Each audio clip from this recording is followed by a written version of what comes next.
Okay चलिए, rotational motion NCERT exercise का question number 30। Question कुछ इस तरह है कि आपके पास एक रिंग है और एक डिस्क है, दोनों सेम एंगुलर स्पीड से घूम रहा है और वो एंगुलर स्पीड आपको दे दिया गया है। This angular speed is 10 pi radian पर सेकंड और ये दोनों का रेडियस सेम है जो दे दिया है आपको 0.1 मीटर, दैट इज 10 सेंटीमीटर। आपको क्या करना है, बहुत ही जेंटली इन दोनों को इस सरफेस के ऊपर रखना है जहाँ पे काइनेटिक फ्रिक्शन है 0.2। कितना है काइनेटिक फ्रिक्शन? 0.2। आपको ये पूछा है पहले दोनों में से कौन सा ऑब्जेक्ट रोल करना चालू करेगा, राइट। आप घूमते घूमते ऑब्जेक्ट को रख दोगे तो पहले कौन रोल करना चालू करेगा, मतलब कौन पहले घूमते घूमते आगे जाएगा, राइट। तो इस क्वेश्चन का मेन जो लॉजिक है वो है कंडीशन ऑफ रोलिंग, राइट। तो सपोज ये आपका सरफेस है और जैसे ही आपने ऑब्जेक्ट को यहाँ पे रखा, ऑब्जेक्ट ऐसे घूम रहा है, तो जो पॉइंट ऑफ कॉन्टैक्ट है ना उसका जो लीनियर वेलोसिटी होगा, राइट। अब ये आपका रोलिंग ऑब्जेक्ट है तो रोलिंग ऑब्जेक्ट के पास दो तरह के वेलोसिटी होती है। एक वेलोसिटी जो लीनियर वेलोसिटी होती है जो हर एक पॉइंट के पास सेम होती है। तो अगर सेंटर ऑफ मास का लीनियर वेलोसिटी v है तो हर एक पार्टिकल का लीनियर वेलोसिटी v होगा and that is in same direction, okay. That is a linear velocity और वो घूम रहा है, इसकी वजह से ओमेगा इंटू आर वेलोसिटी भी मिलेगा, राइट। एंड वो किस डायरेक्शन में होगा, तो ये आपका इस तरफ घूम रहा है तो ये पार्टिकल का ओमेगा इंटू आर ऐसे होगा, बिकॉज ऐसे घूम रहा है ना तो इसकी रोटेशनल वेलोसिटी इस तरफ होगी ओमेगा इंटू आर। और रोलिंग कंडीशन कहता है कि जब ये पॉइंट आपका स्टेशनरी हो जाएगा ना तब ये ऑब्जेक्ट रोल करना चालू कर देगा। ये स्टेशनरी कब होगा? When velocity will become omega into r, right. तो लॉजिक क्या है इसका? For object to roll the point of contact must be stationary. The point of contact must be stationary, right. That means at the point of contact v should be equal to omega into r. Now what we need to find is v and omega. चलो linear velocity पहले तो कुछ थी नहीं, but धीरे धीरे linear velocity उसकी बढ़ने वाली है बिकॉज यहाँ पे एक ही फोर्स लगेगा जो होगा फ्रिक्शन फोर्स, राइट, जो सरफेस को टेंजेंशियल डायरेक्शन में लगेगा। तो हम यहाँ पे लिखेंगे कि friction force will give linear velocity to the object, right, because you can see आपका ऑब्जेक्ट का ये जो पॉइंट है उसका रोटेशन की वजह से वेलोसिटी इस तरफ है, ये पॉइंट इस तरफ जाने की कोशिश कर रहा है, फ्रिक्शन उसको रोकेगा। That means the friction will act in which direction? In this direction the friction is going to act, right. चलो फ्रिक्शन क्या होता है? Mu into normal. नॉर्मल कितना होगा यहाँ पे? m into g, because horizontal surface है तो normal reaction is m into g, right. तो हम यहाँ पे लिखेंगे कि friction force F is equal to mu into normal. Normal is equal to mass into gravity. Normal कितना होगा यहाँ पे? मास इंटू ग्रेविटी होगा, F equal to mu into n, okay. चलिए फ्रिक्शन की वजह से एक्सेलरेशन कितना मिलेगा, तो मैं यहाँ पे लिखूंगा एक्सेलरेशन, स्टेप बाय स्टेप चलते जाओ आगे। अभी F is equal to m a, friction लिख दो यहाँ पे, mu m g is equal to m a. तो फ्रिक्शन की वजह से सेंटर ऑफ मास को इतना एक्सेलरेशन मिलेगा म्यू इंटू जी जितना। चलिए इस एक्सेलरेशन की वजह से वेलोसिटी कितना होगा after time t? So you can write after time t velocity v equal to u plus a t. Starting में लीनियर वेलोसिटी तो था ही नहीं, एक्सेलरेशन मिला है mu into g into t, तो लीनियर वेलोसिटी मिलेगा उसको म्यू जी टी जितना आफ्टर टाइम टी, राइट। तो मेरा जो कंडीशन था कुछ टाइम के बाद v should be equal to omega into r, उसमें मैंने कुछ टाइम के बाद का वेलोसिटी निकाल लिया है म्यू जी टी। अब मैं ये फाइंड करूंगा कुछ टाइम के बाद ये ओमेगा कितना होगा, राइट। तो ओमेगा है आपका रोटेशनल वेलोसिटी। टाइम के साथ वो डिक्रीज होगा बिकॉज फ्रिक्शन घूमते हुए ऑब्जेक्ट को रोकने की कोशिश कर रहा है, तो ओमेगा क्या होना है? समय के साथ घटने वाला है, राइट। तो मैं यहाँ पर करूँगा पहले तो एंगुलर एक्सेलरेशन फाइंड करना पड़ेगा।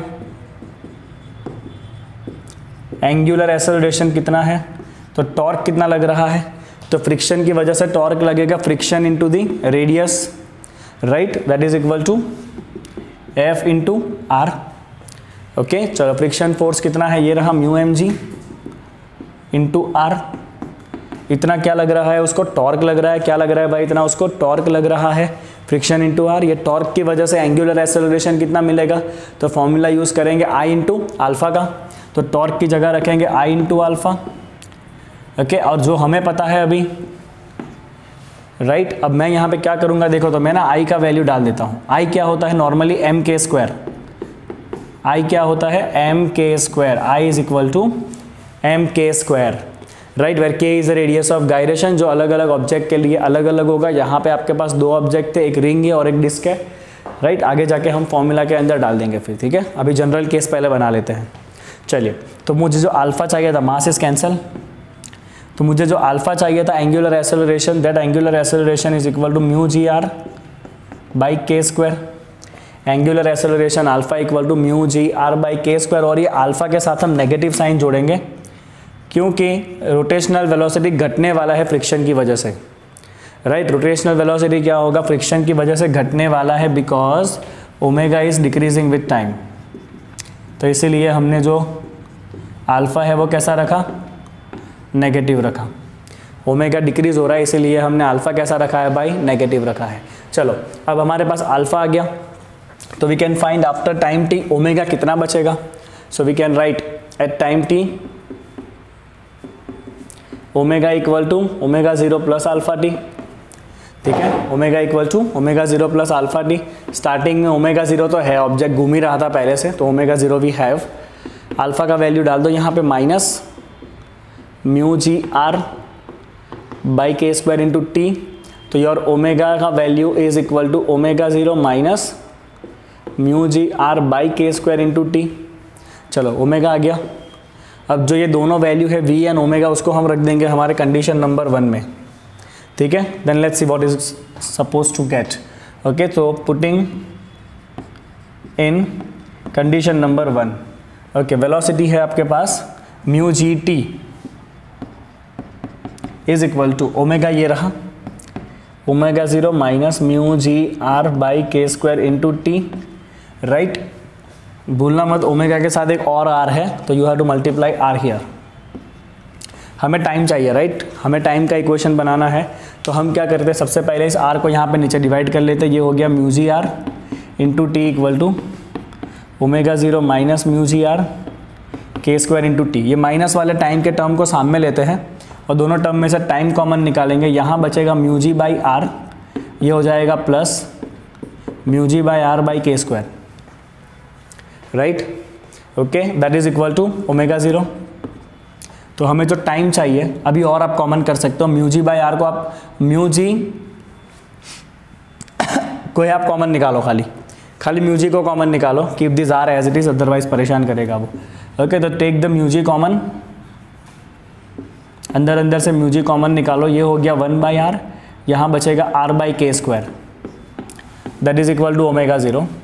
तो आपका जो टाइम का इक्वेशन बनेगा ना, this is omega 0 divide by mu G 1 by R plus R by के square. This is what you are going to get, right. चलो, अब आप यहाँ पे एक छोटा सा काम कर सकते हो अगर चाहो तो। ओके, हम क्या कर सकते हैं, यहाँ से आर को कॉमन निकाल सकते हैं बाहर। मैं आर को कॉमन निकाल सकता हूँ ताकि इक्वेशन थोड़ा और सिंपल हो जाए, आगे जाके सॉल्यूशन करने में आसान रहे। Mu G divide by R, मैंने क्या किया, नीचे से एक आर को कॉमन निकाला, तो यहाँ हो जाएगा 1। अब यहाँ पे तो नीचे आर था नहीं, तो एक आर आपको मल्टीप्लाई करना पड़ेगा, ये हो जाएगा आर स्क्वायर बाई के स्क्वायर। क्या हो जाएगा ये, आर स्क्वायर बाई के स्क्वायर। चलो, अब आप दोनों अलग अलग शेप के लिए खाली वैल्यू डाल दो, you will get your answer, ठीक है। चलिए, फटाफट आप इस बोर्ड को स्क्रीनशॉट करिए, ओके, ताकि हम न्यूमेरिकल को ख़त्म कर सकें। Okay, now let's finish this numerical.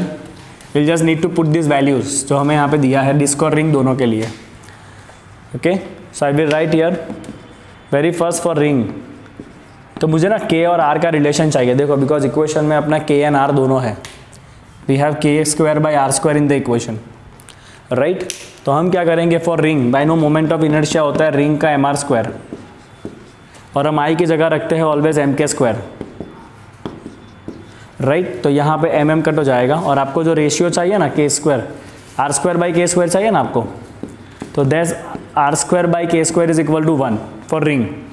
Ring के लिए ये आर स्क्वायर बाई के स्क्वायर का वैल्यू कितना होगा, 1 होगा। So time for ring is equal to omega 0 mu G by R, this is 1 plus R square by के स्क्वायर कितना है, उसके लिए 1 है। चलो, अब बस सिंप्लीफाई करो खाली, r ऊपर जाएगा, omega 0 r divide by mu G. Let's have all the values. Omega 0 is 10 pi, radius is 0.1, mu is 0.2, G value is 9.8. Let me simplify. कितने टाइम के बाद रिंग घूमना चालू करेगा? 10 पाई इंटू 0.1 बाई 0.2 बाई 9.8. तो ये भाई साहब घूमना चालू कर देंगे after, let me calculate one more time. 10 pi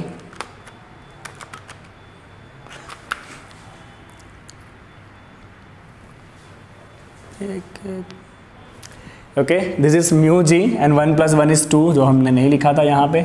okay, तो this answer is going to be 0.8 second. तो रिंग जो है वो 0.8 सेकेंड के बाद रोल करना चालू कर देगा. चलो डिस्क के लिए क्या होगा? फॉर डिस्क, ओके, तो डिस्क का मोमेंट ऑफ इनर्शिया होता है हाफ mr². डिस्क के लिए मोमेंट ऑफ इनर्शिया होता है हाफ mr², राइट. चलो तो यहाँ पे हम क्या करेंगे? आई की जगह रखेंगे mk², that is half mr². हमें रेशियो चाहिए r² बाई k² का. इक्वेशन में r² k² का रेशियो चाहिए. mm will be cancelled. r² by k², 2 ऊपर आएगा, दैट रेशियो इज 2. चलो टाइम निकाल लेते हैं डिस्क के लिए. Omega 0 divide by mu G by R, 1 plus ये जो रेशियो है r² बाई k² का, वो रेशियो 2 है. ओके, तो ये हो जाएगा आपका omega 0 r by mu G into नीचे बचेगा 3, नीचे 3 बचेगा.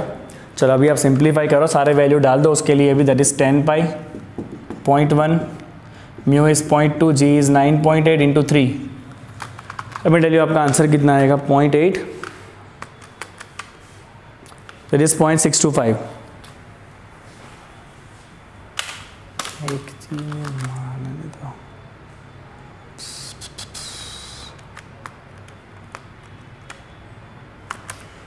This is 0.53. मैं कैलसी चेक करना पड़ेगा एक बार मुझे,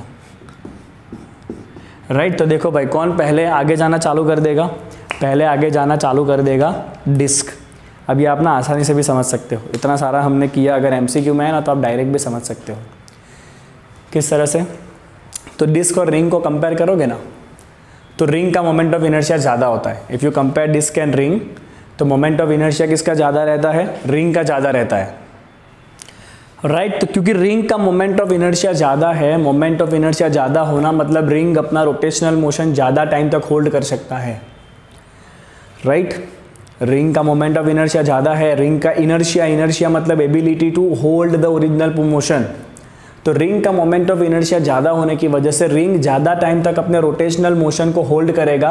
तो वो अपना रोटेशनल मोशन इतना आसानी से लीनियर मोशन में कन्वर्ट नहीं होने देगा. इसीलिए रिंग जो है ना वो बाद में रोल होना चालू करेगा. देखो, ring is rolling after 0.8 second.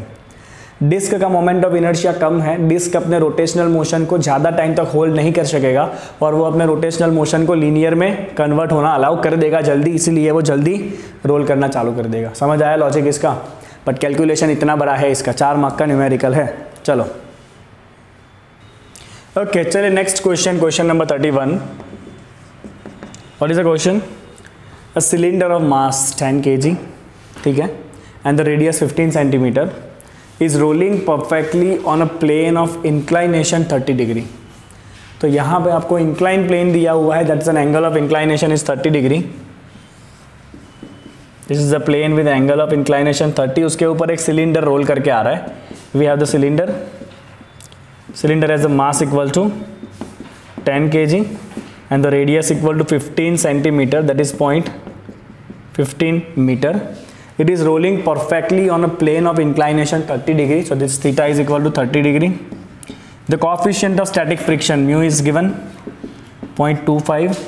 चलिए, हमें पूछा है how much is the force of friction acting on this cylinder. चलिए, ये सिलेंडर के ऊपर कितना फ्रिक्शन फोर्स एक्ट कर रहा है? That's the first question, right? चलिए, formula of the friction force on the inclined plane. The formula is, first is you want to find the friction force. Okay, मैंने आपको last lecture के अंदर, जब theory में लास्ट लेक्चर था, वहाँ पे सारे फॉर्मूला लिखाए थे ऐसे, rolling on incline plane, right. Text book में खाली एक ही फॉर्मूला डिराइव किया है, वेलोसिटी एट द बॉटम. उसके सिवाय के जो भी फॉर्मूला है वो मैंने सारे आपको लिखाए थे. उसमें एक फॉर्मूला ये था that friction force is equal to mg sin theta k square divide by k square plus r square. This is the formula, right? Okay, चलो now let's solve this out. Let's see what we'll get. Mass कितना है 10, g का value 9.8, sin theta is 30, k कितना होगा, तो what we have cylinder. चलो cylinder के लिए मोमेंट ऑफ इनर्शिया, सिलेंडर को कट करोगे तो कुल्फी निकलेगी, कुल्फी मतलब डिस्क है कि नहीं. सिलेंडर को कट करोगे, कुल्फी को कट करो तो डिस्क निकलती है ना छोटी छोटी, राइट. तो इसका मोमेंट ऑफ इनर्शिया डिस्क वाला ही रहता है, that is half mr square, right. और इस I को हम क्या लिखते हैं, mk स्क्वायर लिखते हैं, that is equal to half mr square. mm will be cancel, तो इसके लिए आपका k स्क्वायर का वैल्यू कितना होता है, r स्क्वायर बाई 2 होता है. ओके, चलिए फाइंड कर ही लेते हैं. We have the value of r, तो k square is equal to 0.15 square by 2. Let me tell you how much value we are going to get. 0.15 square by 2. This is 0.011.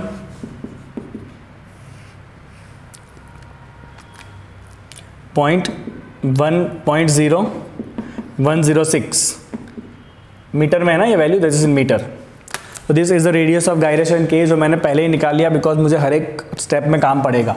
तो k value डाल देंगे 0.106, उसका करेंगे square divide by 0.106 का square, और r है 0.15 का करेंगे हम स्क्वायर. चलो अब जैसे इसको आप सॉल्व करोगे, let me tell you what answer we are going to get here by solving this. पहले तो डिनोमिनेटर ही सॉल्व करना पड़ेगा. 0.106 का स्क्वायर एंड 0.15 का स्क्वायर होगा 0.0225. This is going to become, अभी आपको इसको सॉल्व करना है. So it is 10, 9.8, this value is sin 30 is half 0.1, ये डिनोमिनेटर का वैल्यू आया है 0.0333736, इतना बड़ा वैल्यू है, और ऊपर है 0.106 का स्क्वायर. चलिए उसको अब डिवाइड करते जाएंगे. भगवान तेरी माया, 33736 into this answer is gonna be 16.31 Newton. Friction force है ना, तो the friction force act on this cylinder is equal to 16.3. Friction force कितना होगा, 16.3 न्यूटन होगा. This is the general formula, right. अभी आपको अगर सिलेंडर की जगह पे डिस्क दिया हो, डिस्क या रिंग दिया हो, या कोई भी स्फीयर दिया हो, तो आपका खाली ये I और K का रिलेशन चेंज होगा. अकॉर्डिंगली आपको यहाँ पे खाली वैल्यू डालने हैं, ठीक है ना. चलो दूसरा पूछा है, how much is the work done against the friction during the rolling, right. अब ये इंपॉर्टेंट है. Second is what is the work done by friction during the rolling.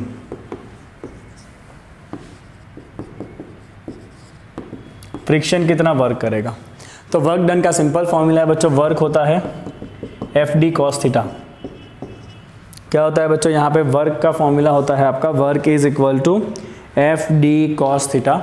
अब आप यहाँ पे अगर देखोगे ना, तो सिलेंडर जब रोल करेगा ना, इस cylinder is rolling like this, तो the displacement is in this direction.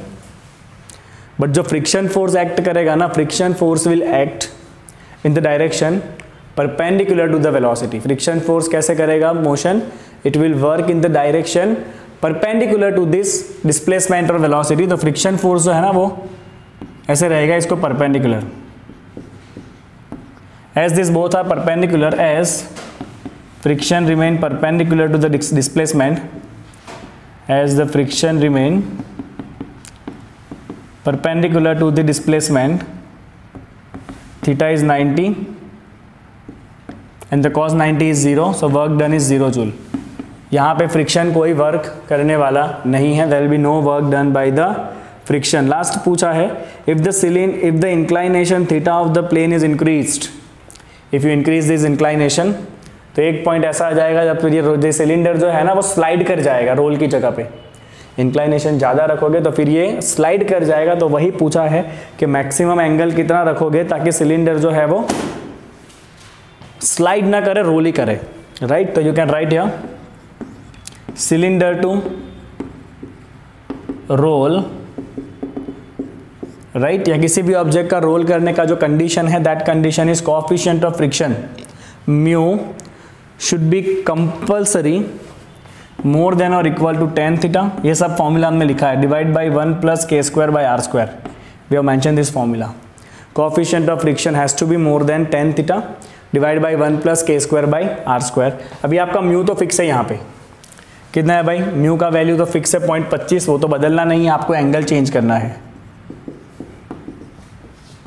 अभी the value of K and R also 0.106 and R is 0.15।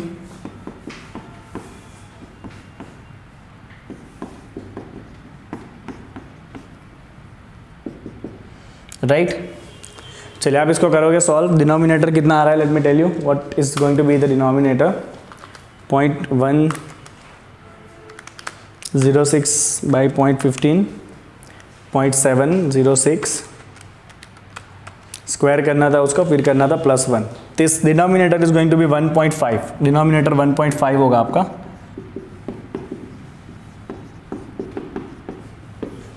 तो tan theta is equal to, इसको ऊपर मल्टीप्लाई करो, 1.5 इंटू 0.25, दिस इज 0.375। तो tan theta has to be less than और equal to 0.375। I am just solving the thing, right. इसको ऊपर लिया, फिर tan थीटा में से थीटा निकालना है। चलो जैसे ही आप ये वैल्यू निकालोगे ना पीछे टेबल में देख के, तो you will find that this value is going to become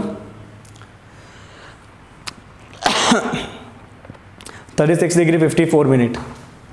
so theta has to be less than equal to 36 degree 54 minute, मतलब maximum inclination you can keep around 37 degree. उससे ज़्यादा अगर आपने एंगल करा ना, उससे ज़्यादा अगर आपने एंगल करा तो फिर जो आपका सिलेंडर है ना वो स्लाइड कर जाएगा, रोल नहीं करेगा।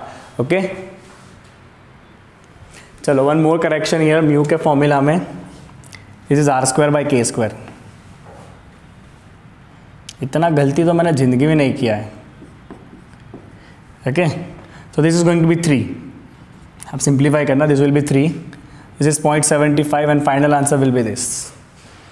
ओके गलत चीज़ों को आगे जाने से बेटर है जहाँ पे गलती मिले वहाँ करेक्शन कर लो, ताकि आप गलती ना करो आगे जाके।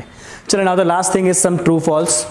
चलिए चैप्टर का एंड ट्रू फॉल्स से करना है, इतना बड़ा चैप्टर था, एंडिंग ट्रू फॉल्स से है।